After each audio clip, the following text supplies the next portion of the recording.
ஓம் ஸ்ரீ கணேசாய நமः. ஓம் ஸ்ரீ சரஸ்வத்யை நமः. ஓம் ஸ்ரீ குருப்யோ நமः. சதாசிவசமாரம்பாம் சங்கராச்சாரிய மத்தியமாம் அஸ்மதாச்சாரிய பர்யந்தாம் வந்தே குரு பரம்பராம். ஸ்ருதி ஸ்மிருதி புராணானாம் ஆலயம் கருணாலயம் நமாமி பகவத்பாத சங்கரம் லோகசங்கரம். சங்கரம் சங்கராச்சாரியம் கேசவம் பாதராயணம் सूत्र भाष्य कृत वंदे भगवंत पुनः पुनः समस्त जन कल्याणे निरतं करुणामयं नमामि चिन्मयं देवं सद्गुरुं ब्रह्मविद्वरं गीता ध्यान श्लोकम ओम पार्थाय प्रतिबोधिता भगवता नारायणेन स्वयं व्यासेन ग्रथितां पुराणमुनिना मध्ये महाभारतम् अद्वैतामृतवर्षिणीं भगवतीम् अष्टादशाध्यायिनीम् अम्ब त्वामनुसन्ततामि भगवद्गीते भवद्वेषिणीम्. நம்ம 16வது அத்தியாயத்துல 18வது ஸ்லோகம் படிக்கலாம். 18th ஸ்லோகம் படிக்கலாம். அதுல இருந்து படிக்க ஆரம்பிக்கலாம். நம்ம பார்த்த வரைக்கும் 22 வரைக்கும் பார்த்திருக்கோம்னு நினைக்கிறேன். ஓகே. அகங்காரம் பலம் தர்ப்பம் காமம் குரோதம் ச சம்ஸ்ருதாः மாமாத்ம பரதேஹேஷு பிரத்விஷந்தோப்யசூயகாः தானகம் த்விஷதः க்ரூரான் संसारेषु नराधमान् क्षिपां यजस्रमशुभान् आसुरीष्वेव योनिषु आसुरीं योनिमापन्नाः मूढा जन्मनि जन्मनि मामप्राप्यैव कौन्तेय ततो यान्त्यधमां गतिं त्रिविधं नरकस्येदं द्वारं नाशनमात्मनः कामः क्रोधस्तथा लोभः तस्माद् एतत्त्रयं त्यजेत् एतैर्विमुक्तः कौन्तेय तमोद्वारैस्त्रिभिर्नरः आचरत्यात्मनः श्रेयः ततो याति परां गतिम्.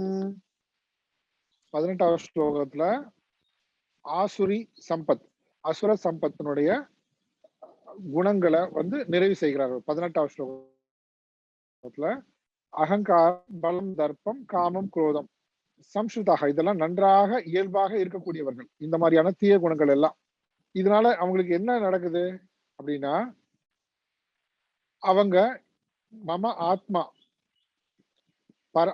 ஆத்மா பரதேகேஷு அவர்களுள் உள்ள எண்ணெயும் பிறரிடத்து உள்ள எண்ணெயும், அதான் அர்த்தம். தன் உடலில் உள்ள எண்ணெயும் அவங்களோட இந்த மாதிரி அசுர சம்பத்திற்காக வச்சிருக்காங்க இல்லையா, அவங்களோட உடலுக்குள்ள இருக்கிற எண்ணெயும் மற்ற உடல்கள், மற்ற மனிதர்கள், மற்ற ஜீவராசிகளுடைய அவர்களுள் உள்ள எண்ணெயும் அவங்க என்ன பண்றாங்க, வெறுப்பவர்களாய் அவமதிக்கின்றவர்களாய் இருக்கிறாங்க. அதுக்கு நம்ம என்ன அர்த்தம் பார்த்தோம், அவங்க உடல்ல, அதாவது அவங்க கிட்ட இருந்து எந்த விதமான ஒரு நற்குணமும் வெளிப்படுவதற்கு, நற்குணங்களுடைய நிழலே படாது, அந்த மாதிரி வாழ்ந்துட்டு இருக்காங்க. அதனால கடவுளே இல்லாத மாதிரி, கடவுள் தன்மையே இல்லாத மாதிரி இருக்காங்க எங்கேயுமே. மற்றவரிடத்து என்ன பண்றாங்க, மற்றவரிடத்து மற்றவர்கள் அனைவரையுமே துன்பப்படுத்தி கொண்டே இருப்பதனால அவங்களுக்கு கஷ்டத்தை ஏற்படுத்தி கொண்டே இருக்காங்க. அதனால அவர்களிடத்தும் இவங்க என்ன பார்க்கல, அவர்களிடத்து உள்ள இறைவனையும் இவன் வெறுக்கிறான், மதிப்பதில்லை, இப்படி சொல்றார்.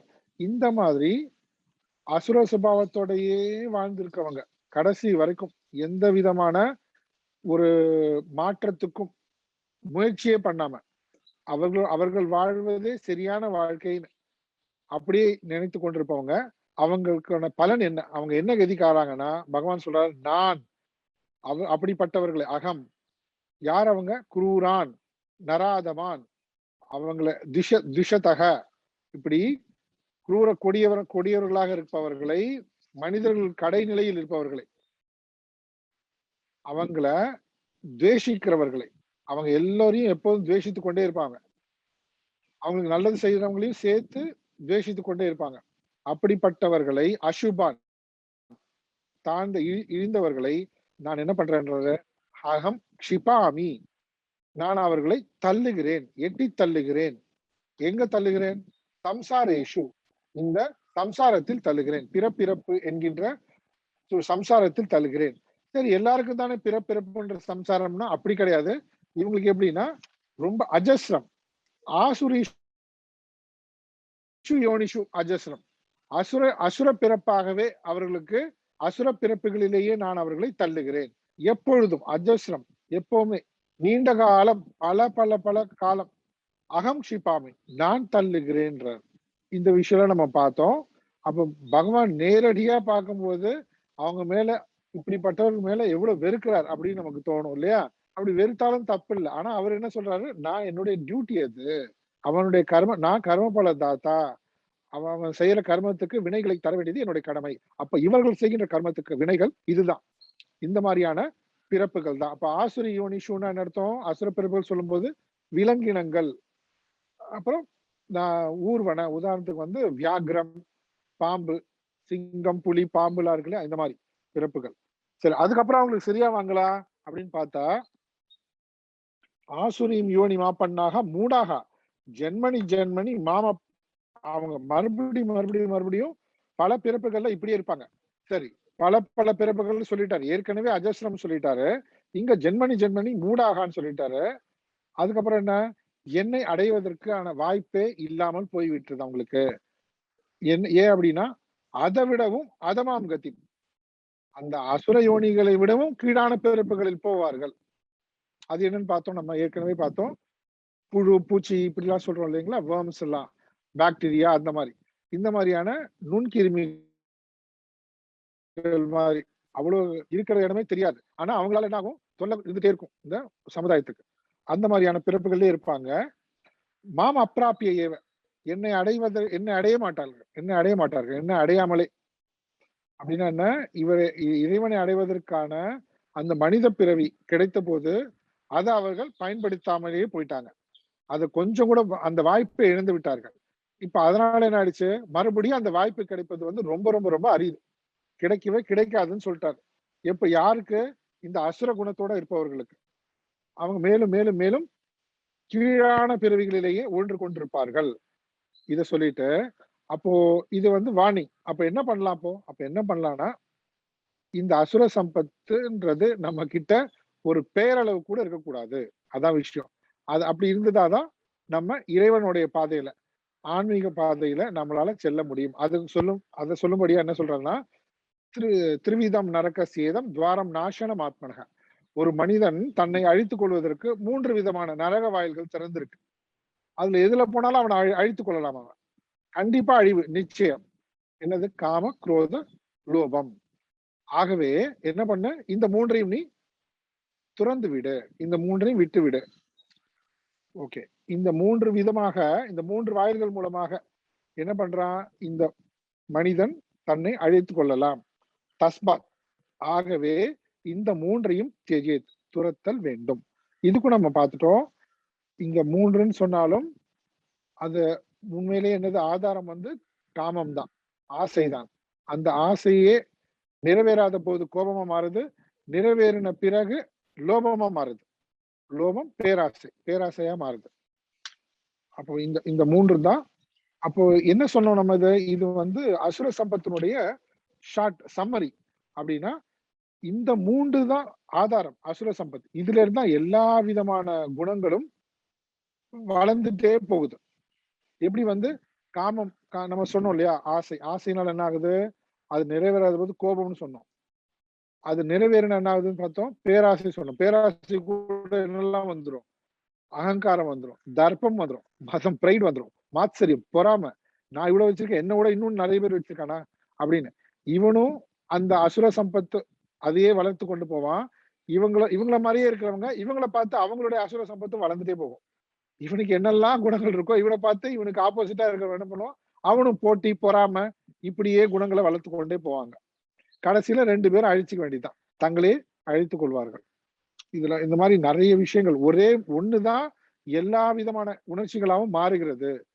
அப்போ என்னன்னா நம்ம கிட்டத்தட்ட 26 தெய்வீக சம்பத் சொன்னாரு. அதுக்கப்புறம் ஒரு 7 ஸ்லோகத்துல அசுர சம்பத் சொன்னாரு. இவ்வளோ இருக்கா அப்படின்லாம் அவ்வளோ இல்ல. அதை விட இன்னும் பல இருக்கு. ஆனா எல்லாத்துக்குமே ஸ்டார்டிங் பாயிண்ட் ஒண்ணு இருக்கு. ஒண்ணே ஒண்ணு. அது காமம், குரோதம், லோபம். 3ன்னு வச்சுக்கலாம் அட்லீஸ்ட். ஒண்ணுனா கூட மறந்துருவோம்ல. அது என்னது ஒண்ணே ஒண்ணு மறந்து போச்சு. செட்டா குரூப்பா இருந்தா மறக்க மாட்டோம் நம்ம. காம, குரோதம், லோபம். அதனால 3 சொல்றாரு.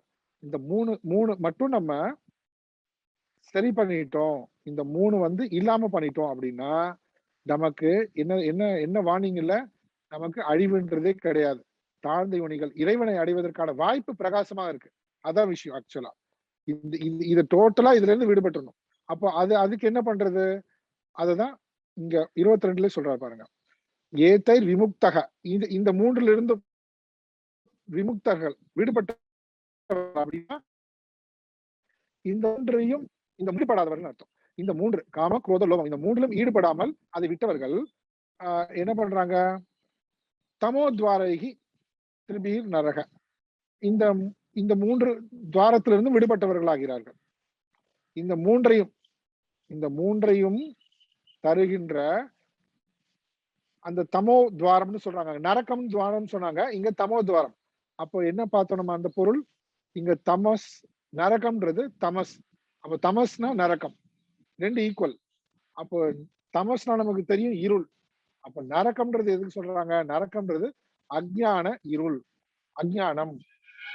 அந்த அஞ்ஞானம்ன்றது என்னது? மீண்டும் மீண்டும் தாழ்ந்த பிறவிகளையே எடுத்துக்கொண்டிருக்கக்கூடிய நிலை. அவங்களுக்கு ஞானமாகிய இறை சுரூபத்துக்கான வாய்ப்பே கிடையாது. அப்ப இருள் உலகம், இருள் உலகத்திலேயே இருப்பார்கள். சரி, இது என்ன சொல்றாங்க? இதை விட்டவங்க அந்த வாயில்கள் இருந்து விடுபட்டு அந்த அந்த அந்த பக்கமே போக வேண்டியதில்லை. இவங்க இந்த 3ஐயும் விட்டவங்க. அப்ப அவங்களுக்கு என்ன பண்ணிக்கிறாங்க? அவங்க இப்பதான் என்ன பண்ணிக்கிறாங்கன்னா, ஆத்மனக ஸ்ரேயக ஆச்சரதி, தனக்கு நல்லது செய்து கொள்கிறான். ஸ்ரேயக தனக்கு தேவையான நல்ல விஷயங்களை செய்து கொள்கிறான். ஆச்சரதி என்னது? அது நல்ல விஷயங்கள். நல்ல விஷயம் சொல்லும் போது நம்ம பார்த்தோம், மன தூய்மை ஏற்படுத்திக் கொள்கிறான். எப்படி மன தூய்மை ஏற்படுத்திக் கொள்கிறான்? தெய்வீக சம்பத்தை வளர்த்துக் கொள்கிறான். 26 நற்குணங்கள் நம்ம பார்த்தோம்னா அது போன்ற எல்லா விதமான நற்குணங்களையும் வளர்த்துக் கொள்ளவனாகிறான். அப்போ சிம்பிளா ஸ்டெப் சொல்லிட்டாரு. ஆசுர சம்பத் முழுவதுமாக நீங்களும் என்ன பண்ணும்? காம, குரோதம், லோபம் இத மூன்றையும் விட்டுவிட வேண்டும். அது எப்படி விடணும்னு சொல்லி கொடுத்தாரு. அது எப்படி விடணும்? இது 3ஐயும் அந்த புயல் வேகம்னு படிச்சோம் இல்லையா? இது 3 வரும்பொழுது என்ன பண்ணக்கூடாது? வரும்பொழுதே அதில் ஈடுபடக்கூடாது. அதை எதிர்கொண்டு அதை கட்டுக்குள் வைத்து விட வேண்டும். எப்படி? விவேகம் மூலமாக, வைராகியம் மூலமாக, சாஸ்திர விசாரம் மூலமாக. இங்க வந்து இப்படி அதை முழுவதுமாக தன் கட்டுப்பாட்டுல வைத்திருக்கும் போது நெகட்டிவ் முழுக்க நம்ம கிட்ட இருந்து அதுல ஈடுபடாத போது பாசிட்டிவ் விஷயங்கள் வளர்ந்துட்டே போகும். ஆச்சரத்தி ஆத்மனக ஸ்ரேயக, தனக்கு நன்மை செய்து கொள்ளும் விதமாக அனைத்து தெய்வீக சம்பத்துக்களை வளர்த்துக் கொள்கிறான். நீங்க பண்ணல முதல் 3 ஸ்லோகத்துல இருக்கு, 26 வந்திருக்கு. அது எல்லாத்தையும் வளர்த்துக் கொண்டு மன தூய்மை அடைகிறான். அதுக்கப்புறம் என்ன ஆயிடுச்சு? மன தூய்மை அடைந்த பின்னாடி தத்தக பிறகு பராம்கதி யாத்தி, பராம்கதி உயர்ந்த பரம்பொருளை அடைகிறான், மோட்சத்தை அடைகிறான், ஆத்மஸ்வரூபத்தை உணர்கிறான். இது எல்லாமே அங்க போட்டுக்கணும். தத்தக பராம்கதி யாத்தி, உயர்ந்த நிலைன்றது பரம்பொருள் நிலைதான். அந்த பரம்பொருள் நிலையை அடைகிறான், இங்கேயே அனுபவிக்கிறான். இதுதான் இந்த 22வது ஸ்லோகத்துல பார்த்தோம் நம்ம. அடுத்து 23 நம்ம தொடர்ந்து பார்க்கலாம். இது வரைக்கும் புரிஞ்சது இல்லையா? தாட்லோ என்ன எப்படி வருதுன்னு? ஓகே, இங்க ஸ்ரேயஸ்னா என்னது? ஸ்ரேயஸ்னா உண்மையில் ஒரு மனிதன் ஆன்மீக பாதையை தொடங்குகிறான்னு அர்த்தம். அதில் தொடக்கம் என்னது? தெய்வீக சம்பத்துகளை வளர்த்துக் கொள்வது. அதை வளர்த்துக் கொள்ளும் போது மன தூய்மை அடைந்து மறுபடியும் விவேக வைராகிய சமாதி சட்க சம்பத்தி அதெல்லாம் ஞாபகம் வச்சுக்கணும். அதெல்லாம் வளர்த்துக் கொள்கிறான். அதெல்லாம் அவனுக்கு வருது. அந்த ஸ்ரேயன்றதுல இவ்வளவும் இருக்கு. எப்ப வந்து அவன் இந்த அசுர சம்பத்தை விட்டானோ அப்போத்துல இருந்து தெய்வீக சம்பத் அவனுக்கு வளர ஆரம்பிக்குது. அது எந்த அளவுக்கு வளருது? சாதன சதுஷ்டயம் அதிகாரித்துவத்தை கொடுக்கிறது. 26 குணங்கள், அதுதான் அதிகாரித்துவம். அந்த அதிகாரித்துவம் பெற்ற பின்னாடி, மன தூய்மை பெற்ற பின்னாடி, விவேக வைராக்கியம் இதெல்லாம் வந்த பின்னாடி ஸ்ரவண மரண நிதித்தியாசனம் இல்லையா? குரு ஈஸ்வரனுடைய அனுகிரகத்தினால குரு ஸ்ரவண மரண நிதித்தியாசனம், அதன் மூலமாக தத்தக பராம்கத்தின் யாத்தி, இதெல்லாம் அண்டர்ஸ்டுட் 22ல. சரி, இப்ப அடுத்து என்ன? இப்ப என்ன கேள்வினா, நீங்க என்ன சொன்னாலும் இந்த மைண்ட வந்து அசுர சம்பத்தை வந்து எதிர்கொண்டு அப்படியே கட்டுப்படுத்து இப்படிலாம் சொன்னாலும் அதுக்கு என்ன பண்ணும்? எல்லாம் இவ்வளவும் வேண்டாம், ஒன்னே ஒண்ணு பண்ணா போதும். காமம், ஆசை, குரோதம், லோபம், இந்த 3 பண்ணா போதும். இல்லைன்னா 1 பண்ணா போதும். இதை நீ முழுக்க உன்னோட மனதில இருந்து எடுத்துட்டா போதும். இப்படின்னு சொன்னீங்களே, இது என்ன அவ்வளவு ஈஸியா? சிம்பிளா இருக்குல்ல சொல்றதுக்கு. ஆசையை வந்து விட்டுட்டா போதும், எல்லாமே முடிஞ்சு போச்சு. எல்லாருமே சொல்றாங்க ஆசையை விட்டுடலாம், ஆசையை விட்டுடலாம். அதுதான் எல்லாத்துக்கும் தீவினைக்கும் காரணம். நல்லா இருக்கு கேட்கறதுக்கு. எப்படி விடுறது? அதானே கேட்கணும் அடுத்தது. இப்போ ஒன்னே ஒண்ணுதான் ஹேண்டில் பண்ணும், காம குரோத லோபம். இதை விட்டுட்டாக்க உனக்கு வந்து தெய்வீக சம்பத் வளர்ந்துரும். அசுர சம்பத் உன்னிடம் முழுவதும் இருக்கவே இருக்காது. தெய்வீக சம்பத் வளர்ந்த பின்னாடி நீ அதிகாரத்துவம் பெற்று குரு கிடைத்து நீ மோட்சத்தை அடைஞ்சிருவ. இது நல்லா இருக்கு கேட்கறதுக்கு. ஆனா ஆசை எப்படி விடுறது? திருப்பி பாருங்க, அதே கொஸ்டின்ல வந்து நிக்குது. அதுக்கு ரொம்ப ரொம்ப ரொம்ப ஸ்ட்ரெயிட் டைரக்டா வேற வழியே கிடையாது. அதுக்கான வழி என்னன்றதுதான் 23ஆம் ஸ்லோகம் சொல்றாங்க. 23, 24. யசாஸ்திரவிதிமுத்ஸ்ருஜ்ய யசாஸ்திரவிதிமுத்ஸ்ருஜ்ய யசாஸ்திரவிதிமுத்ஸ்ருஜ்ய யசாஸ்திரவிதிமுத்ஸ்ருஜ்ய வர்த்ததே காமகாரதः வர்த்ததே காமகாரதः வர்த்ததே காமகாரதः வர்த்ததே காமகாரதः ந ச சித்திமவாப்னோதி ந ச சித்திமவாப்னோதி ந சுகம் ந பராம் கதிம் ந சுகம் ந பராம் கதிம் ந சுகம் ந பராம் கதிம் ந சுகம் ந பராம் கதிம் யசாஸ்திரவிதிமுத்ஸ்ருஜ்ய வர்த்ததே காமகாரதः ந ச சித்திமவாப்னோதி ந சுகம் ந பராம் கதிம். சரி, யார் சாஸ்திர விதி சாஸ்திர விதிம் காமகாரதः சாஸ்திர விதிம் உத்ஸ்ருஜ்ய காமகாரதः யஹ வர்த்ததே யஹ சாஸ்திர விதிம் உத்ஸ்ருஜ்ய, யார் சாஸ்திர விதியை புறக்கணித்து விட்டு காமகாரதः ஆசையினால் தூண்டப்பட்டு ஆசையின் வயப்பட்டு வர்த்ததே ஆசையின் வயப்பட்டு அனைத்து செயல்களிலும் ஈடுபடுகிறானோ, ஆசையினால் தூண்டப்பட்டு செயல்களில் ஈடுபடுகின்றவன். இங்க ஆசைன்னு நான் முன்னாடியே சொன்னது போல சாதாரணமான ஆசையெல்லாம் எடுத்துக்க வேண்டியது இல்லை. நம்ம போய் நான் சொன்னாலே ஐஸ்கிரீம் சாப்பிடணும், இதை போய் சாப்பிடணும், இப்படிலாம் இதெல்லாம் சொல்ல வரல. என்ன சொல்ல வந்தோம்? காமன்னு சொல்லும் போது ரொம்ப தீவிரமான தர்மத்துக்கு புறம்பான தீவிரமான ஆசைகள், அது அதன் அடிப்படையில அது தூண்டுதல்லையே வர்த்தத்தை காமகாரத்தக அதன் தூண்டுதலையே வாழ்கின்றானோ, எல்லா வேலைகளிலும் ஈடுபடுகிறானோ, சக அவன் சித்திம்ன அவாப்னோதி அவன் சித்தியை அடைவதில்லை. அவன் சித்தியை அடைவதில்லை சொல்றாங்க. என்ன சித்தி அடைவதில்லை? அவன் தன்னை தன் மனதை அமைதியாக வைத்துக் கொள்ள முடிவதில்லை அவனால். இங்க சித்தின்றது ஆத்ம சித்தி எல்லாம் தேவையில்லை, சொல்ல வேண்டியதே கிடையாது. அப்படி சொல்ல வேண்டாம். இந்த உலகத்துல வாழும்போதே சித்திம்னா அவா நோத்தி ந சுகம், அவன் எந்த விதத்திலையும் தன்னுடைய மனதை கட்டுப்படுத்த முடியாதவனாகி அமைதி இழந்தவனாய் ந சுகம், எதையுமே சாதிக்கல. அவன் பெருசா அவனுக்கே கற்பனை பண்ணி பெருசா இந்த உலகத்துல சாதிச்சுதான் நினைச்சுப்பான். இந்த உலகத்தில் அவன் எதையுமே சாதிக்கவில்லை. கடைசியில அவனுக்கு என்ன மிஞ்சிச்சு? எதையுமே சாதிக்கல. ந சுகம், இந்த உலகத்துல கிடைக்க வேண்டிய உண்மையான அமைதி ஆனந்தம் அதுவும் அவனுக்கு கிடைக்கல. என்ன சுகம்னா அர்த்தம் இந்த உலகத்துல. அதுக்கப்புறம் என்ன பராம்கதி, இந்த உலக சுகமும் அவனுக்கு கிடைக்கல. என்ன சொல்றீங்க அப்படின்னு நமக்கு யோசிக்கலாம். என்னடா அது, அவன் தான் வந்து அசுரத்தனமான சம்பத்துக்களை வச்சுட்டு எல்லா இன்பங்களையும் அனுபவிச்சிருப்பானே. அது கிடையாது. அவன் ஏன்னா ஏன்னா அவங்களுடைய வேலையே என்ன, அவங்களுடைய இயல்பே என்ன, மற்றவர்களை துன்புறுத்துவது, மற்றவர்களுக்கு கஷ்டப்படுத்தி அவங்கள சோகத்துல ஆழ்த்துவது. இப்படி மற்றவர்களுக்கு துன்புறுத்தி கொண்டே இருப்பவனால எந்த சமயத்திலும் உண்மையாகவே அவனால ஆனந்தம்ன்றதை அனுபவிக்க முடியாது. அதனாலதான் சொல்றாங்க, ஏன் பயம் இருந்து கொண்டே இருக்கும். யாராவது எத்தனையோ எல்லாருமே எதிரி, யாரிடத்துமே அன்பு இல்ல, எல்லாரையும் துன்புறுத்திருக்கான், யார் மூலமாவது நமக்கு ஏதாவது ஆயிடுமேன்ற பயம் இருந்துட்டே இருக்கு. அது தவிர இவனுக்கு அமைதியே இருக்காது.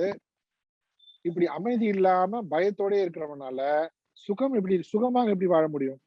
அதனால இப்படி இருக்கிறவங்களுக்கு சுகமும் இருக்காது. இந்த உலகத்துல உண்மையான சுகம் இருக்கவே இருக்காது. மேலிடமும் பார்க்கும்போது மத்தவங்க பார்வையில வேணா அவங்க ஏதோ சுகமா இருப்பது போல தோணலாம். ஆனா உண்மையிலேயே அவங்க என்ன பார்த்தா அவங்க பயத்தோடயே வாழ்ந்து கொண்டிருப்பாங்க. பயந்து நடுங்கி கொண்டு மற்றவர்கள் துன்புறுத்தி கொண்டு இருப்பதனால அவங்களுக்கு மனசுல அமைதின்றது இருக்காது. அதனால சுகமே கிடையாது. அப்புறம் இங்க மட்டுமா, அப்புறம் என்ன பராம்கதி, இங்கேயே அவங்களுக்கு எதுவும் கிடைக்கல. அப்ப இந்த உலகத்தை விட்டு போன பின்னாடி என்ன கிடைக்காது? சொர்க்கம். பராம்ன்றது 2 விதமா எடுத்துக்கலாம். சொர்க்கம் முதல் நிலையில வந்து சொர்க்கத்துக்கு வாய்ப்பே கிடையாது. முன்னாடியே சொல்லிட்டாரு, நரகம் தான். அது எந்த மாதிரியான நரகம்ன்றத பகவான் சொல்லிட்டாரு. இப்ப அது நரகம், அப்ப சொர்க்கம் கிடையாது. சொர்க்கமும் கிடையாது, பராம்கதி மோட்சமும் கிடையாது. ஆத்ம ஞானமும் பரம்பொருள் ஞானமும் கூட அதுவும் கிடையாது. நம்ம என்ன சொன்னோம்? ஆசையை விடுறதுக்கு ஏதோ வழி சொல்றேன்னு சொன்னீங்களே. ஆசை விடுறதுக்கு இங்க தெளிவா சொல்லிட்டாங்க பாருங்க. யக சாஸ்திர விதி முத்ஸ்ருஜ்ய. அப்போ சாஸ்திர விதி, விதின்றது என்னது? விதி விதின்றது வழிகாட்டுதல். சாஸ்திரத்தினுடைய வழிகாட்டுதல். சாஸ்திரம் என்ன சொல்றது? சாஸ்திரம் வந்து இங்கிலீஷ்ல இன்ஸ்ட்ரக்ஷன். சிம்பிள். சாதாரணமா சொல்லணும்னா இன்ஸ்ட்ரக்ஷன். இதை பண்ணணும், இதை பண்ணக்கூடாது, இதெல்லாம் பண்ணணும் ஒரு மனுஷன், இதெல்லாம் பண்ணக்கூடாது இப்படின்னு சொல்ற ஒரு கைட்லைன்ஸ். அந்த சாஸ்திரம் சொல்லுகின்ற வழிகாட்டுதல்களை புறக்கணித்து உத்ஸ்ருஜ்ய, அதை அவமதித்து புறக்கணித்து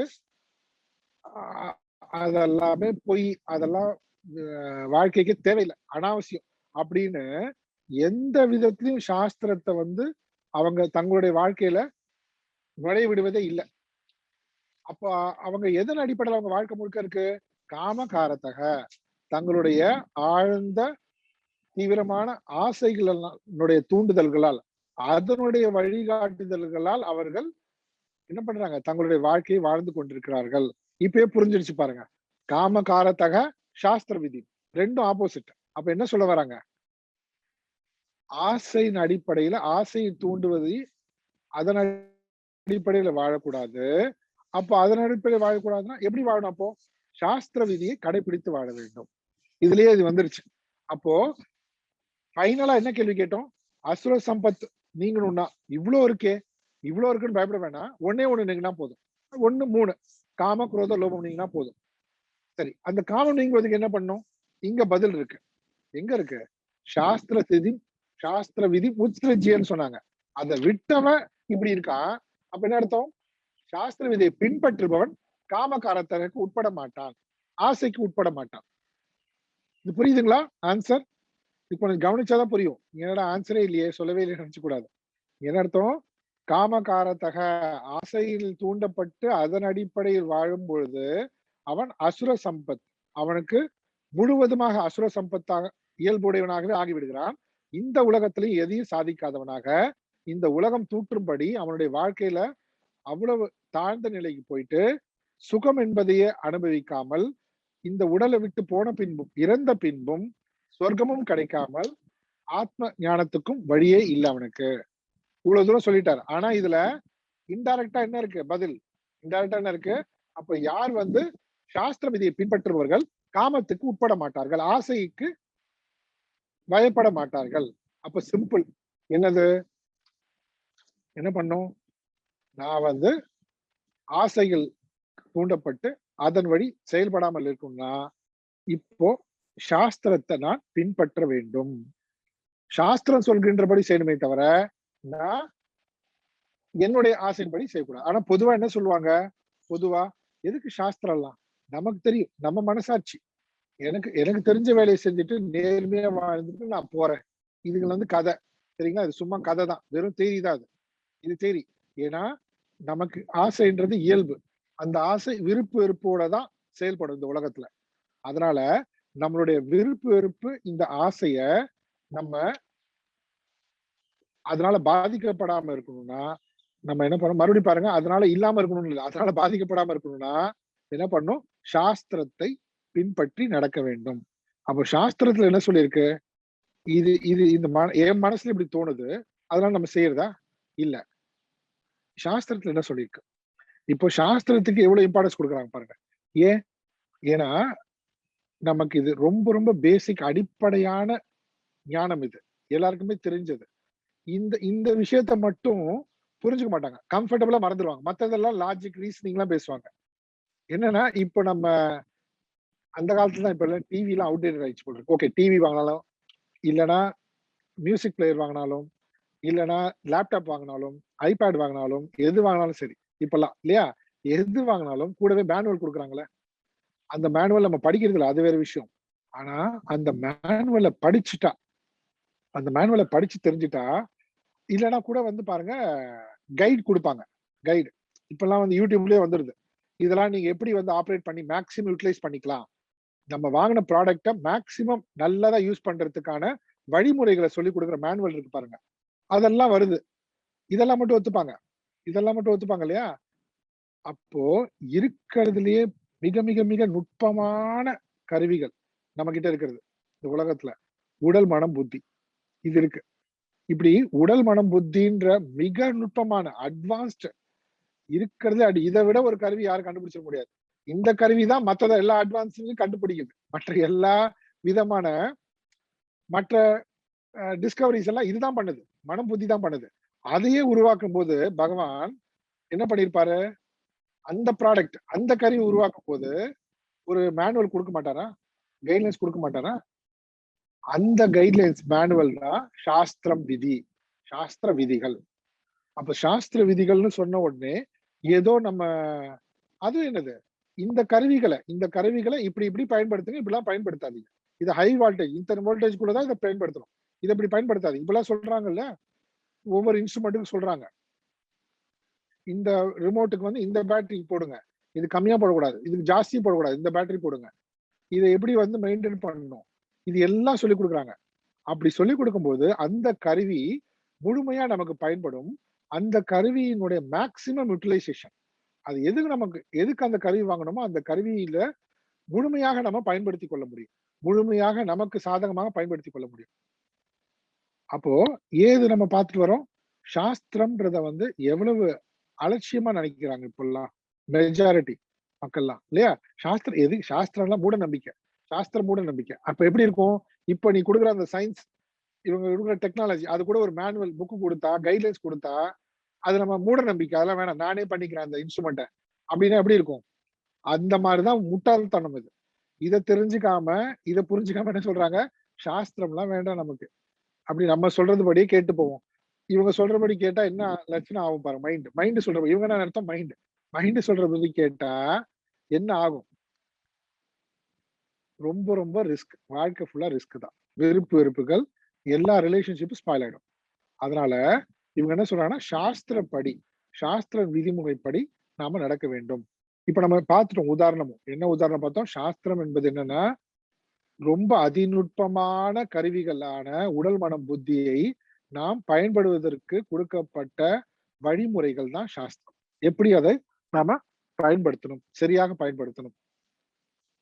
உதாரணத்துக்கு ஒருத்தர் சொன்னார், ரொம்ப அழகா சொன்னார். என்ன சொல்றாருன்னா, நமக்கு இப்ப இருக்கிற லேப்டாப், இந்த கம்ப்யூட்டர் இவ்வளவுதான் நமக்கு தெரியும்.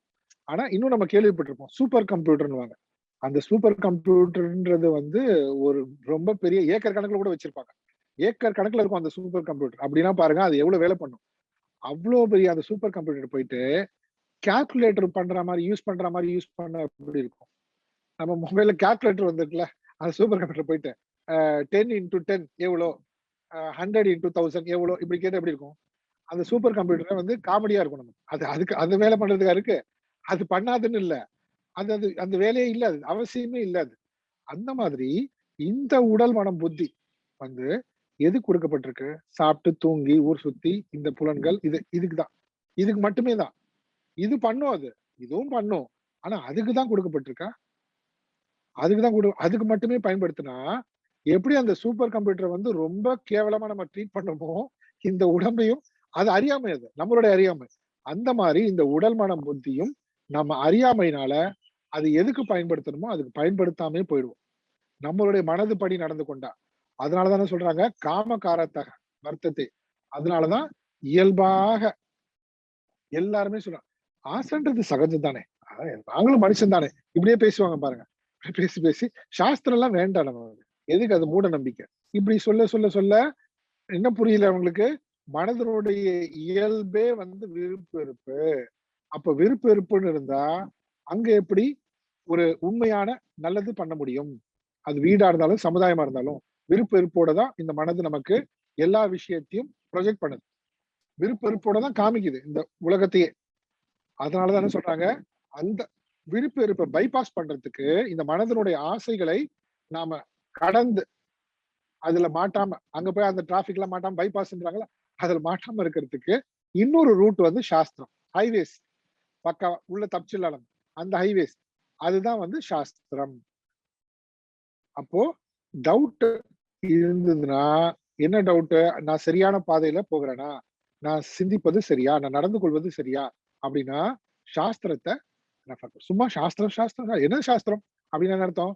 வேதங்கள் தான். உபனிஷத், ஸ்ருதி, ஸ்மிருதி, பகவத்கீதை. இப்ப நம்ம படிச்சுட்டு இருக்கோம் பாருங்க. ஸ்மிருதி எத்தனையோ இருக்கு. ஒண்ணு எக்ஸாம்பிள் தான் சொல்றோம். ஸ்ருதி, ஸ்மிருதி, இதிகாசம், ராமாயணம், மகாபாரதம், புராணங்கள், பல பல விஷயங்கள் இருக்கு. இது எல்லாம் சேர்ந்துதான் சாஸ்திரம் நமக்கு. நம்மளுடைய சனாதன தர்மத்துல சாஸ்திரம்ன்றது எண்ணிலடங்காத சாஸ்திரம் இருக்கு. ஆனா ஆதாரம் என்ன? ஸ்ருதி, அதான் ஆதாரம். அதுல இருந்து என்ன வந்து ஸ்மிருதி, இதிகாச, புராணங்கள். இது பேஸ். மத்த எல்லாம் இதை வச்சுதான் எல்லாமே மேலும் மேலும் மேலும் விரிவடைந்தது. இதுதான் சாஸ்திரம். அப்ப இந்த சாஸ்திரத்துல என்ன சொல்லப்பட்டிருக்கோ அதன்படி நான் நடந்து கொள்ளும் போது என்னுடைய உடல், மனம், புத்தி ஆகிய கருவிகை அதனுடைய உயர்ந்த பயன்பாட்டுக்கு நான் பயன்படுத்திக் கொள்வேன். அதனுடைய உயர்ந்த லட்சியம் என்ன? இந்த உடல், மனம், புத்தி கருவி கொடுக்கப்பட்டதனுடைய உயர்ந்த லட்சியம் என்ன? அதற்கு பயன்படுத்துவதற்கான வாய்ப்பு எப்ப கிடைக்கும்? நான் சாஸ்திரத்துப்படி அதை தெரிந்து கொண்டு அதன்படி வாழ முற்படும் பொழுதுதான்.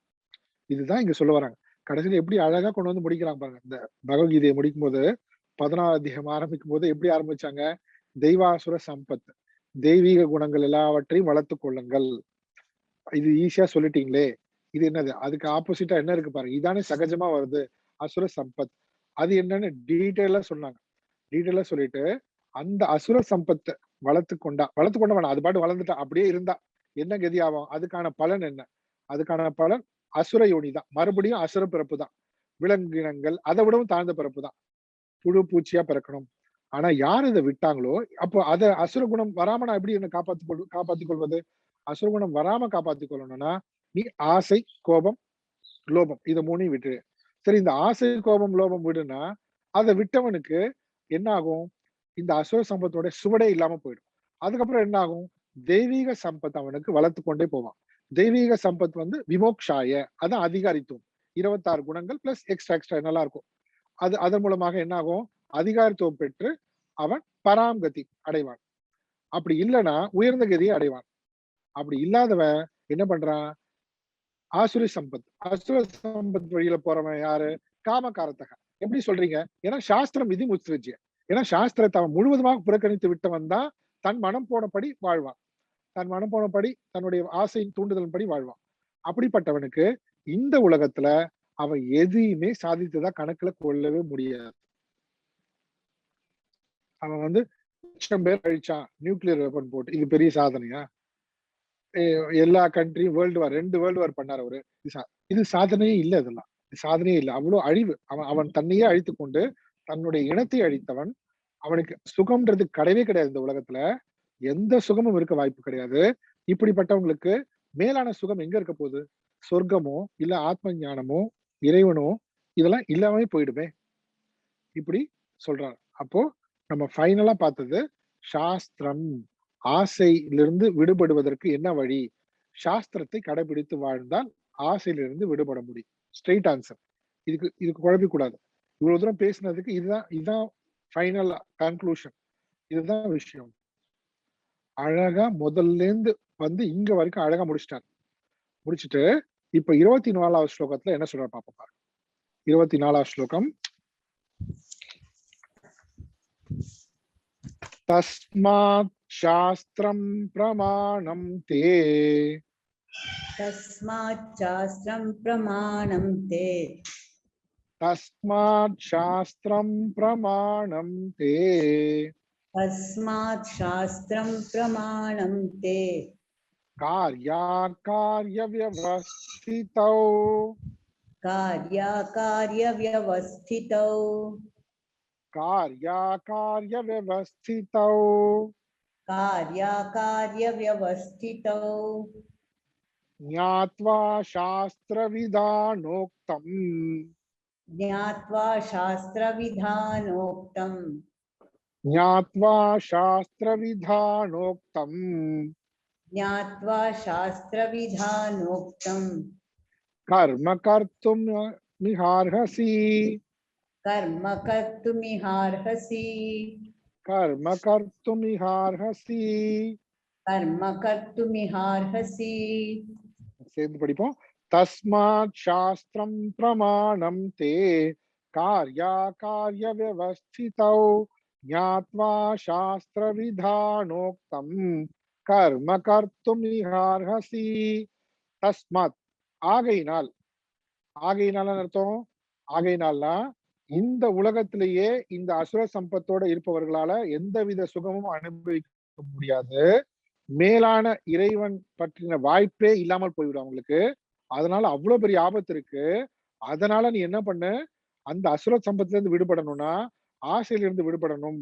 அந்த ஆசையிலிருந்து விடுபடணும்னா தஸ்மாத் ஆகவே சாஸ்திரம் பிரமாணம். சாஸ்திரம் தான் பிரமாணம். எதுக்கு எதுக்கு பிரமாணம்?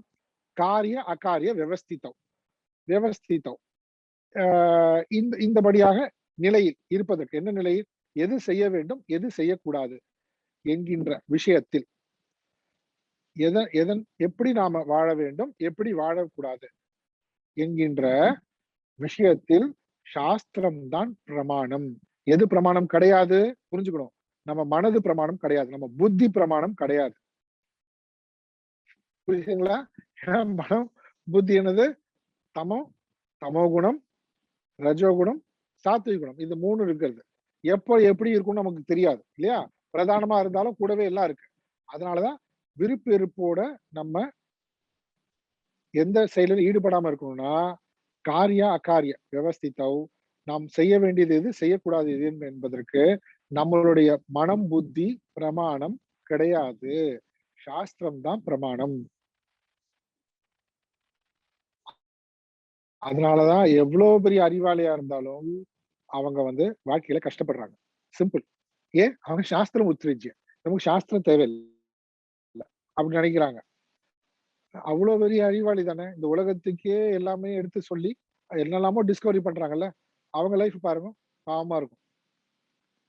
ஒய்ஃப் கிட்ட ரிலேஷன்ஷிப்பே இருக்காது ஒழுங்கா. குடும்பத்துல நிம்மதியே இருக்காது. பசங்க என்ன ஆனாங்கன்னே தெரியாது. என்னது இது? இவரு அது யாரா வேணா இருக்கட்டும். இந்த உலகத்துல இந்த இந்தியா மட்டும் சொல்ல, இந்த உலகத்துல எப்பேற்பட்டவங்க என்ன இருக்கட்டும் பாருங்க. அவங்க லைஃப் பாத்தீங்கன்னா எம்டியா இருக்கும். அவங்கள பார்த்து நம்ம எப்படி சொல்லுவோம் அவங்க சுகமா இருந்தாங்கன்னு? ரொம்ப சிம்பிள். ஏன் சுகமா இல்ல? அவங்க இல்லவே இல்லை, பாவம். ஏன்னா சாஸ்திரப்படி அவங்க சாஸ்திரத்தை பிரமாணமாக கொள்ளவில்லை. உடனே நமக்கு டவுட் வரக்கூடாது இல்லையா? அப்போ அமெரிக்கால இருக்கிறவங்க, பிரான்ஸ்ல இருக்கிறவங்க நம்ம சாஸ்திரம் படிக்கணும். ஆமா படிக்கணும், படிச்சுட்டு இருக்காங்க. அது வேற விஷயம், விட்டுருங்க. ஆனா அவங்களுக்கு ஒரு சாஸ்திரம் இருக்குல்ல. அவங்களுக்கும் ஒரு சாஸ்திரம் இருக்குல்ல. உண்மையான சாஸ்திரம் இருக்குல்ல. அப்ப அந்த சாஸ்திரத்தை அவங்க பின்பற்றணும்ல. எந்த சாஸ்திரமும் நீ அசுர குணத்தை வளர்த்துக்கும் சொல்லாதுல்ல. லவ் தை நெய்பர் தான் சொல்லுது. லவ் தை நெய்பர் சொன்ன உடனே நீ லவ் தை அவங்கள போய் கன்வெர்ட் நான் சொல்லல. எதுவுமே இல்ல பாருங்க. அப்போ சிம்பிள் இது. சாஸ்திரம்ன்றது அதான் விஷயம். அந்த சாஸ்திரம் நம்ம அதெல்லாம் விட்டுறலாம். இப்ப இன்னும் நெறைய ஏன்னா, இதுல மெயின் பாயிண்ட்ட விட்டுட்டு சுத்தி சுத்தி வரவங்கலாம். அப்பன்னா எங்க சொந்தக்காரங்கலாம் சாஸ்திரத்தையே பண்ண மாட்றாங்களே! நான் என்ன பண்றது? இப்ப நம்ம சாஸ்திரம் தெரிஞ்சுட்டாலும் முதல்ல பண்றோமா? முதல்ல நம்மள ஃபோக்கஸ் பண்றத விட்டுட்டு, ஊர் உலகத்துக்கு பண்றது அது வேஸ்ட். சரிங்களா? இப்ப வந்து இதுல வந்து டவுட்ஸ் இருக்கலாம். அந்த டவுட்ஸ் வந்து ப்ராப்பரா இருக்கணும். இத புரிஞ்சுகிட்டு ப்ராப்பரா இருக்கணும். எப்படி சாஸ்திரம் பிரமாணம் அப்படி இருக்கணும். அப்போ சாஸ்திரம் இல்லாதவங்கலாம் அத பத்தி நமக்கு என்ன? சாஸ்திரம் இருக்கிறவங்கள பத்தி அத நம்பி, அத கடைப்பிடிக்கிறதுக்கு, அத புரிந்து கொள்வதற்கே நமக்கு நேரம் பத்தாதுல்ல. அத முதல்ல கவனிக்கணும். ஏன்னா இதுல இந்த விஷயமே என்னது? பகவத்கீதை, சாஸ்திரம் இது எல்லாமே அவங்களுக்கு தங்கள தங்கள உயர்த்திக் கொள்வதற்கு, தங்கள திருத்திக் கொள்வதாங்க தவிர, இந்த 2வது சொல்ற இந்த சமுதாயத்துக்கு கிடையாது. ஏன்னா, நம்ம திருந்தாம இந்த சமுதாயம் திருந்தாது. அதனால ஃபோக்கஸ் வந்து நமக்கு தான் முதல்ல. அவங்கள புறக்கணிக்கவும் கிடையாது. நம்ம மாறிட்டோம்னா, அது நம்மள சுத்தி எல்லாம் தன்னால என்ன நடக்குமோ, தன்னால நடக்கும். அதனால இங்க தஸ்மாத் சாஸ்திரம் பிரமாணம் தே காரிய அகாரிய வியவஸ்திதௌ சாஸ்திரம் பிரமாணம் இக இங்கு சாஸ்திர விதான உக்தம். சாஸ்திரம் சொன்னபடி ஞாத்வா அதை அறிந்து கர்மம் கர்த்தும் கர்மம் செய்ய நீ கடமைப்பட்டிருக்கிறாய். ஓகேங்களா? அப்போ இங்க இங்க சாஸ்திரத்தினுடைய நோக்கம் என்ன அப்போ? சாஸ்திரம் ரொம்ப அழகா சொல்லியிருக்கு. நமக்கு தெரியும் என்னன்னு. எல்லாமே இது எத்தனாவது சாப்டர்? 16 தானே. 4வது சாப்டர்ல இருந்து நம்ம படிச்சுட்டு வந்துட்டோம். என்ன சொல்றது? என்ன சொல்லிட்டு வந்திருக்காரு? அழகா இந்த மனித இனத்தையே வந்து அவங்களோட சுபாவப்படி அழகா பிரிச்சிருக்கு. சாத்துர் வர்ணியம் சொல்றாரு. அது ஜாதி கிடையாது மறுபடியும். அவங்கவங்க சுபாவத்துப்படி எப்படி நடந்து கொள்ளணும். அப்புறம் என்னது? இந்த வாழ்க்கைய என்ன பிரிச்சிருக்காங்க? பிரம்மச்சரிய ஆஷ்ரம், கிரகஸ்தாஷ்ரம், வானப்பிரஸ்தம், சந்நியாசம் அழகா பிரிச்சிருக்காங்க. இதெல்லாம் யார் பண்ணது? சாஸ்திரம். சாஸ்திரம் பண்ணுது. இந்த நிலையில இருக்கிறவங்க இப்படி இப்படி இந்த மாரி விஷயங்கள கடைபிடித்து நடக்க வேண்டும். இதெல்லாம் தெளிவா சொல்லிக் குடுக்கிறது சாஸ்திரம் தான். இப்ப அத என்ன பண்ணிட்டாங்க? இது அழகா ஜாதி பிரச்சனையாவும், அதுக்கப்புறம் என்னது? வர்ணாசிரமத்த போய் பிரச்சனையாகவும் ஒரு இது வேர்ல்டு வைடா இப்போ எல்லா கார்ப்பரேட் கம்பெனிஸும் இததான் ஃபாலோ பண்ணிட்டு இருக்காங்க அழகா. யார் யார் என்னென்ன கேட்டகரி, எதுக்கு இன்டர்வியூ வைக்கிறாங்க? எல்லாரும் ஒரே மாரி எல்லாரையுமே மேனேஜர் ஆக்கிட வேண்டியதானே? இல்லையே. அவங்களுக்கு சுபாவத்துப்படி. இப்போ என்னுடைய குவாலிஃபிகேஷனுக்கு என்னுடைய இயல்புக்கு எனக்கு வந்து நான் வந்து லேபரர் தான். 8 மணி நேரம், 10 மணி நேரம், 12 மணி நேரம் நான் உழைக்கிறதுக்கு நான் ரெடி. எந்த ஃபீல்டா இருந்தாலும் சரி. அந்த ஃபீல்ட்ல. இவருக்கு எதுக்கு இந்த சமூக அநீதி பண்றீங்க? இவருக்கு மேனேஜர் குடுங்க.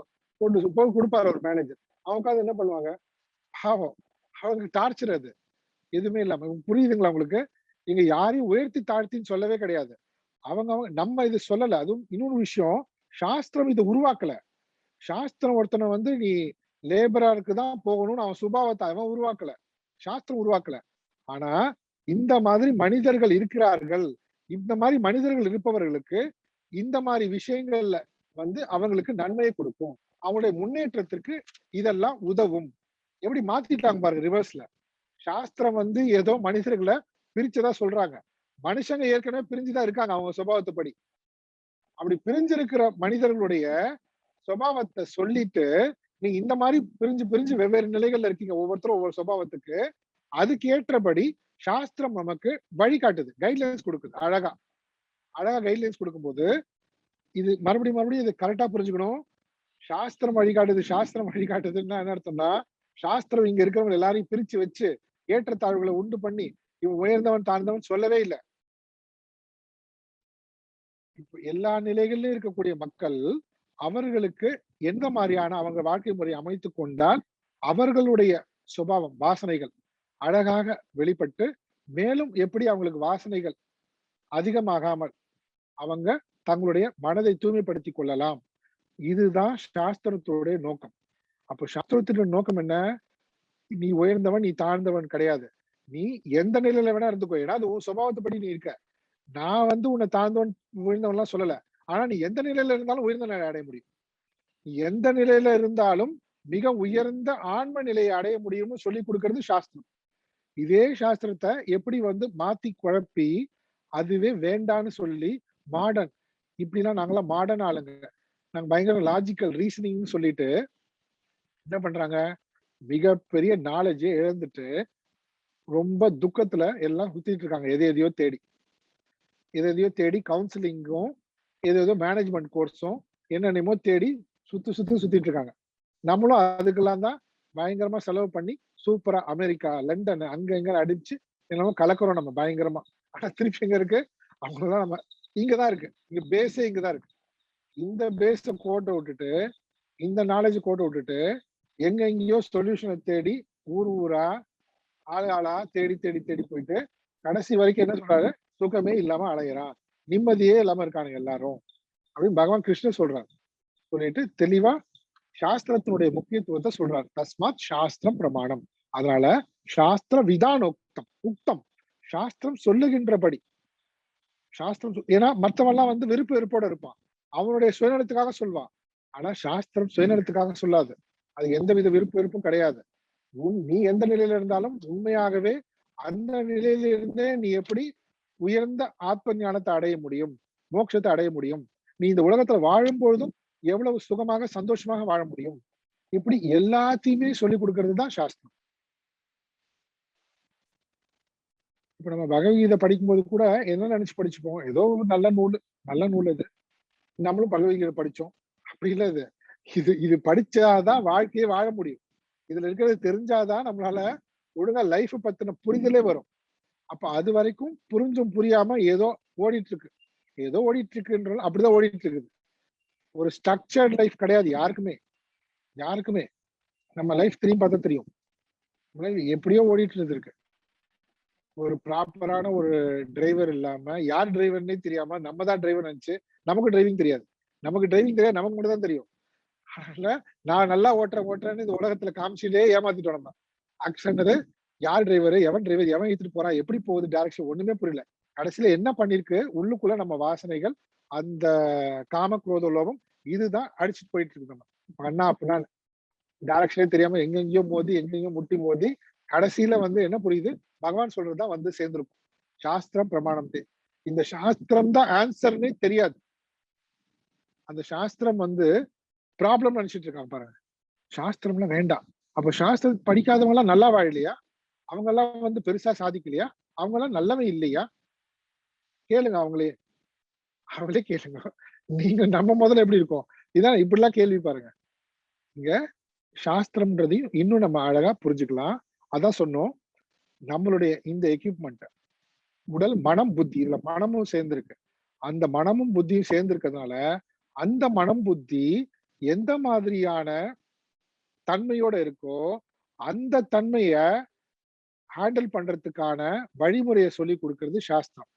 நீ வேறு விதமான தன்மை இருக்கிற, அப்ப சிம்பிளா இப்ப நம்ம லாஜிக்கலா ரொம்ப கிராஸா சொல்லணும்னா, ஒருத்தர் நான் மெடிக்கல் சொல்லவன போய் இன்ஜினியரிங்ல போடுறது, நான் இன்ஜினியரிங் படிக்கணும் சொல்லவன போய் காமர்ஸ்ல போடுறது, இல்லைன்னா காமர்ஸ் படிக்க வேண்டியவனை போய் கம்பல் பண்ணி என்ன பண்றது, இன்ஜினியரிங் சரி எனக்கு காமர்ஸ் இந்த இன்ஜினியரிங் இது எதுவுமே வேணாம், நான் ஆளை விடுங்க, நான் மியூசிக் படிக்கிறேன். ஐயோ மியூசிக் படிச்சா உனக்கு லைஃபே கிடையாது, இப்படி எல்லாம் நம்ம பேசுறோம்ல, இப்பதான் புரிஞ்சுக்க ஆரம்பிச்சிருக்கோம் அது. ஆனா இப்படிதான் அமைஞ்சிருக்கே அழகா நம்ம சாஸ்திரம். அந்த திருப்பி அங்கதான் போறாங்க. ஏதோ ஒரு 2000-3000 வருஷத்துக்கு அப்புறம் ஏதோ புதுசா கண்டுபிடிச்சுதான் நினைச்சு யூட்டன் அடிச்சு திருப்பி நம்ம கிட்டே வர்றாங்க. திருப்பி நம்ம கிட்டே வந்து இததான் புதுசா கண்டுபிடிச்சா மாதிரி அவன் சொல்லிட்டு, வெஸ்டர்னர் சொல்லிட்டு, நம்ம அவனை வேடிக்கை பார்த்துட்டு, அவன் சொல்றதெல்லாம் ஓஹோ இது மாதிரிலாம் இருக்கா, கவுன்சிலிங் வச்சுக்கணும், அந்த கவுன்சிலிங் வைங்க, இந்த கவுன்சிலிங் வைங்க, அவங்களுக்கு கவுன்சிலிங் வைங்க, 10th பண்ணுங்க, 12th பண்ணுங்க, காலேஜ்ல பண்ணுங்க, வேலைக்கும் பண்ணுங்க, சைக்காலஜிக்கு பண்ணுங்க, ப்ரீ நேட்டல் ப்ரீ மேரேஜ் அதுக்கும் பண்ணுங்க. இப்படி எல்லா லெவல்லையும் எல்லாருக்குமே கைட்லைன்ஸ் தேவைப்படுது. அதெல்லாம் மட்டும் பிரமாணமா? யார் அவன்? அவங்களாம் பிரமாணமா? அவன் லைஃப் எப்படி இருக்கு பார்த்தோமா?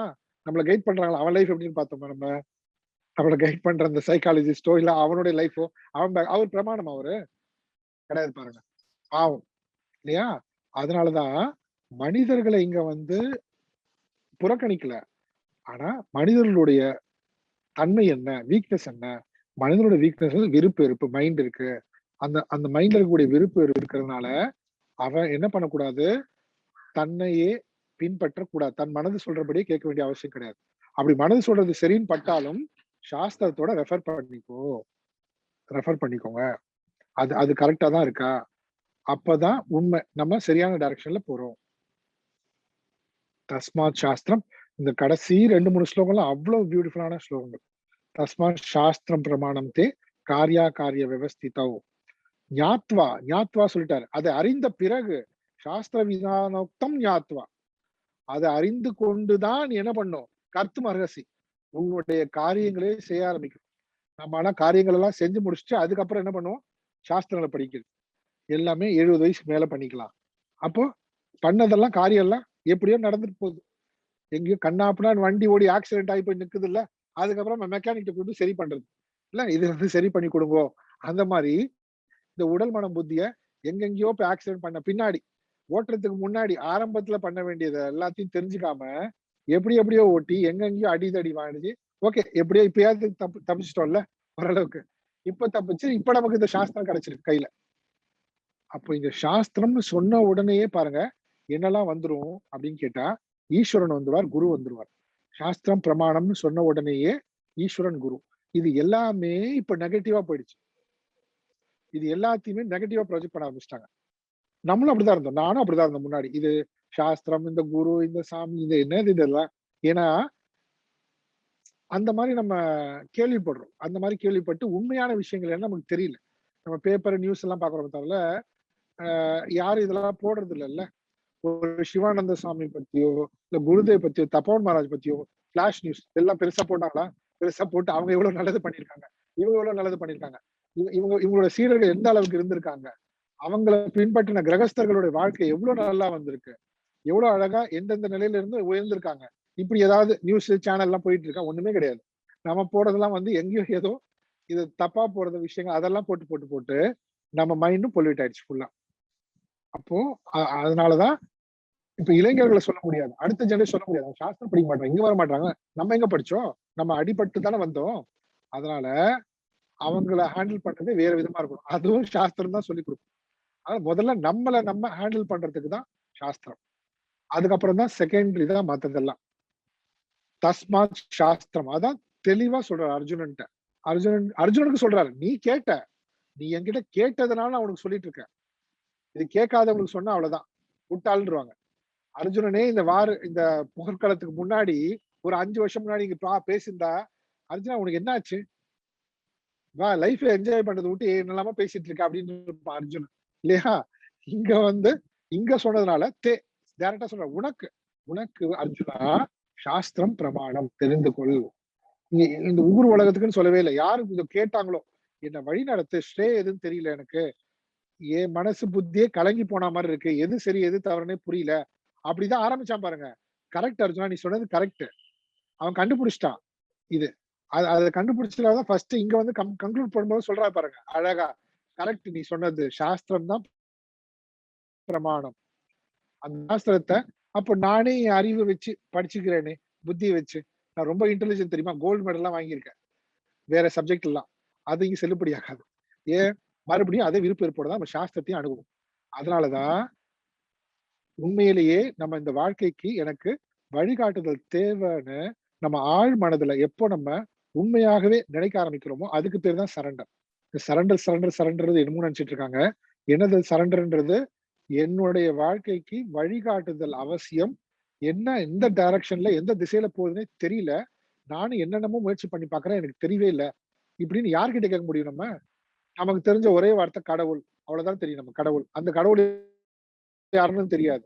ஆனா கடவுள் நம்மளுக்கு தெரியும்ல, அவர் நமக்குள்ள இருக்காருல்ல. அதனால என்ன சொல்றாங்கன்னா, நீ கேளு, எந்த டைரக்ஷனோ பார்த்து கேளு, ஆனா கேளு, கேட்டாதான் கிடைக்கும். இதை கேட்கும் அந்த கேள்வி கேட்கிறோம் இல்லையா, இந்த கேள்வி கேட்கறது தான் சரணாகதி. அதுக்கு பதில் சொல்றாரு இல்லையா ஈஸ்வரன், கர்மபல தாத்தா, அதுதான் நம்மளை ஏற்றுக்கொண்டார்ன்றதுக்கான ப்ரூஃப் இங்க. அப்ப அவர் ஏற்றுக்கொண்டது எப்படி பண்ணுவாரு? அதற்கான வழியை நமக்கு ஏற்படுத்தி கொடுப்பார்.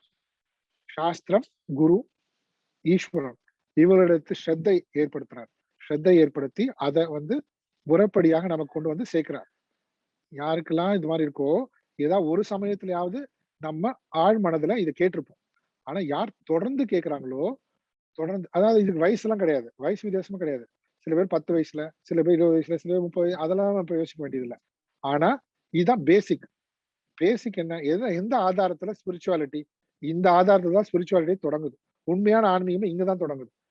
என்னுடைய வாழ்க்கையில எப்படி வழி நடந்து கொள்வதுன்னே எனக்கு புரியலையே. இது சோம்பேறித்தனத்துல சொல்றது இல்ல. எல்லா விதமான முயற்சியும் பண்ணி பார்த்துட்டு புரிஞ்சுக்கிறது வர கன்க்ளூஷன். அதுதான் கரெக்ட் டிசிஷன். அப்ப நமக்கு தெரியுது. இதுக்கு நமக்கு ஒரு சரியான வழி வேணும். அந்த சரியான வழிதான் சாஸ்திரம், குரு, ஈஸ்வரன்.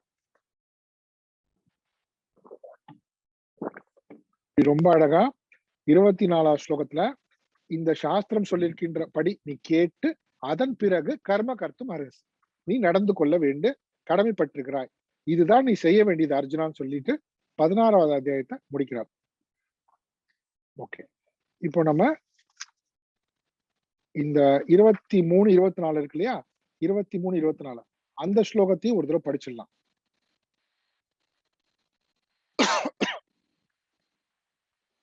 சாஸ்திரம்னு வருது இல்லையா, அதனால யசாஸ்திர விதிமுத்ஸ்ருஜ்ய வர்த்ததே காமகாரதः ந ச சித்திமவாப்னோதி ந சுகம் ந பராம் கதிம் தஸ்மாத் சாஸ்திரம் பிரமாணம் தே கார்யாகார்ய வியவஸ்திதௌ ஞாத்வா சாஸ்திரவிதானோக்தம் கர்ம கர்த்தும் இஹார்ஹசி. சரி, கடைசி கன்க்ளூடிங் அந்த சங்கல்ப வாக்கியம்னு சொல்றாங்க, அதை படிச்சிருக்கோம் நம்ம. ஓம் தத் சதிதி. ரிப்பீட் பண்றீங்களா யாராவது? ஓம் தத்சதிதி. ஸ்ரீமத் பகவத்கீதாசு ஸ்ரீமத் பகவத்கீதாசு உபனிஷத்சு உபனிஷத்சு பிரம்ம வித்யாயாம் பிரம்ம வித்யாயாம் யோகசாஸ்திரே யோகசாஸ்திரே ஸ்ரீ கிருஷ்ணார்ஜுன சம்வாதே ஸ்ரீகிருஷ்ணார்ஜுன சம்வாதே தைவாசுர சம்பத் விபாக யோகோ நாம தைவாசுர சம்பத் விபாக யோகோ நாம ஷோடசோத்யாயः. ஷோடசோத்யாயः. சரி, இப்ப நம்ம மறுபடியும் இந்த அத்தியாயத்தினுடைய முதல் ஸ்லோகத்தை படிக்கலாம். படிச்சுட்டு நிறைவு செய்து கொள்ளலாம். முதல் ஸ்லோகம். ஓம் ஸ்ரீ பரமாத்மனே நமஹ. ஓம் ஸ்ரீ பரமாத்மனே நமஹ. அத ஷோடசோத்யாயः அத ஷோடசோத்யாயः. தைவாசுர சம்பத் விபாக யோகः தைவாசுர சம்பத் விபாக யோகः. ஸ்ரீ பகவானுவாச்ச ஸ்ரீ பகவானுவாச்ச அபயம் சத்வ சம்சுத்திः அபயம் சத்வ சம்சுத்திः ஞானயோக வியவஸ்திதிः ஞானயோக வியவஸ்திதிः தானம் தமश्च யஜ்ஞश्च தானம் தமஸ்ச யஜ்ஞஸ்ச ஸ்வாத்யாயஸ்தப ஆர்ஜவம். ஸ்வாத்யாயஸ்தப ஆர்ஜவம். இப்போ நமக்கு இந்த முதல் ஸ்லோகம் படிக்கும்போது ஏதோ ஒரு டிஸ்கவர் ஆன மாதிரி இருக்கு பாருங்க. எப்படி பண்றாரு ஒரு பகவான் அழகா. திருப்பி என்ன சொல்ற ஆரம்பிக்கும் போது, தெய்வீக சம்பத்து வளர்த்துக்கொள். அசுர சம்பத்து இருக்கும். அந்த அசுர சம்பத்துக்கு காரணம் ஆசை. அந்த ஆசையை நீ விடுபடணும்னு சொன்னா என்ன பண்ணும்? சாஸ்திரம் தான் வழி. முடிஞ்சிருச்சு. 4 பாயிண்ட். சாஸ்திரம் தான் வழி. நீ சாஸ்திரத்தை பின்பற்றினா ஆசையிலிருந்து விடுபடுவாய். ஆசையிலிருந்து விடுபட்டன்னா அசுர சம்பத்து உங்ககிட்ட விடுபடும். அந்த அசுர சம்பத்து விடுபட்டா உனக்கு தெய்வீக சம்பத் வளரும். தெய்வீக சம்பத் விமோக்ஷாய. ஆசுரி சம்பத் நிபந்தாய. தெய்வீக சம்பத்து உன்னை மோட்சத்துக்கு கொண்டு போகும். அசுர சம்பத்து உன்னை பந்தப்படுத்தும். இதான் 16வது ஃபைனல் கன்க்ளூஷன். எவ்வளவு அழகா அமைச்சிருக்காரு கிருஷ்ணர். இன்னைக்கு இதை முடிச்சுக்கலாம்.